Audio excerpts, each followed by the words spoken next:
It's a movie about a famous idol who gets in a R-rated scene that makes the fans feel like they've been betrayed by her pure image, and much drama happens because of that. The internet era with like zero experience lane and rumors and gossip. That was a dark time, late '90s. Like, you have a bunch of kids saying like horrible things. It wasn't like 2020s where people were a lot more progressive. Um, Socially, sexually, etc. I remember from the Kaza days, it was the English dub, and I watched the English dub recently.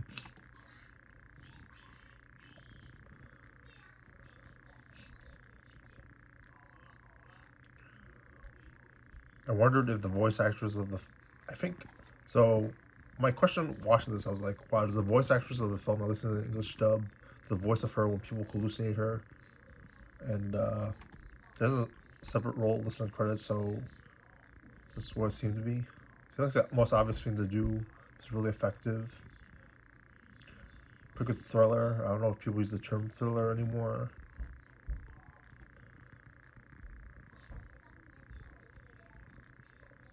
Some of the dub feels a little sounds a little Japanese. Some of the English dub sounds a little monotonous, like when the blood scene happens.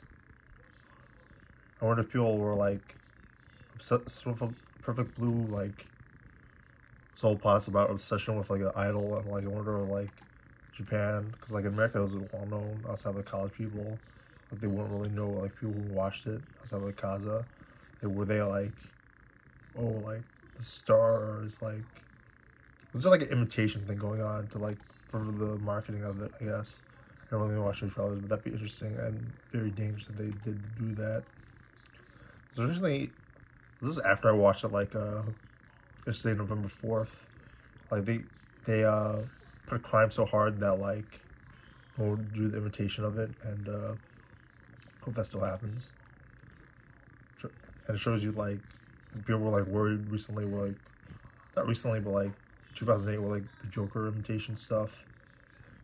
People were imitating all over on YouTube, and 2012 like there's that they were shooting. People were afraid that they were going to imitate that, and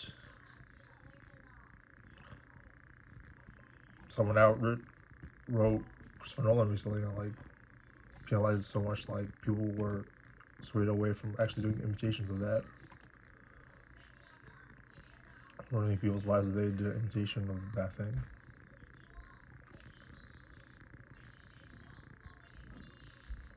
I also recently was playing Heavy Rain, even though like Heavy Rain came out like 10, 11 years ago.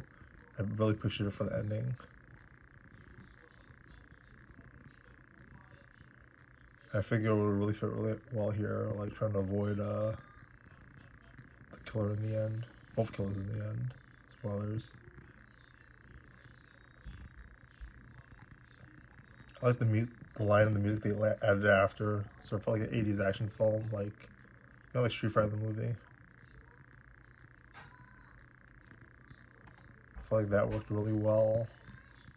Like it shows that like the whole thing about the movie is that she can't tell like what's real and what's not. Like I'm trying to figure out my notes about it. I don't think I wrote it here. Like one of the murders in the murder scenes, you keep like skipping all around and like most recent like the dangerous ones, like she sees the murder in her head and then like she hears the I forgot what it was. She hears the phone call and then she sees the stuff in the her bedroom. She's like, is it really her who's doing it? And so you don't know if she's dreaming, you don't know if she's hallucinating, you don't know if she's really doing it, you don't know, because she's like sleep deprived during like all this stuff that's going on. There's like there's media, there's like hours of singing and idling and like actually making the movies and the busy schedule. I guess to her before Fight Club. It sort of reminds me of like Basic Instinct, like certain scenes, obviously with the sexual stuff, and like in has to do with media too, because like Basic Instinct is about a writer, and this is about like a movie star, and it's a thriller also, and it's like it doesn't really feel a lot Paul Verhoeven, Basic Instinct-ish, and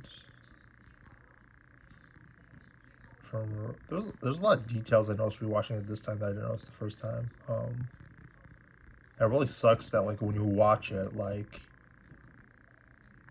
when you watch it on repeat viewings, you can't forget like what the ending of the film is. Like, the first time I didn't really pay attention. Like other times, like when you watch it the first time and you finally figure out what's happening, like if, I mean, they tell you what happens, which is the thing, but like it's a little bit, I don't know what I would like, but like if you, it's like the ending of Psycho. Oh yeah, it's like a reference to Psycho, like the weapons and stuff too, and like who's who, and oh it's Norman, it's like Norman Bates' mother, etc. Like once you know it, like it really ruins the movie for you on repeat viewings, but like there's still stuff like that that really helps. This virtual reality is really cool in the film.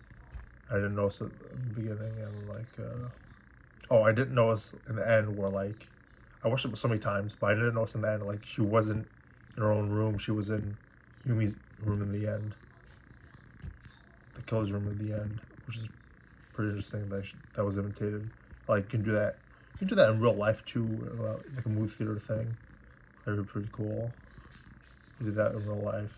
So that's, you have to physically put the things there, almost like just redoing the animation. And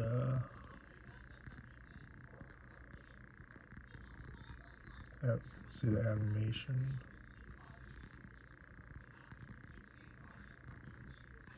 These details that are really perfectly really good and really cool and really worth rewatching. With also subscribe.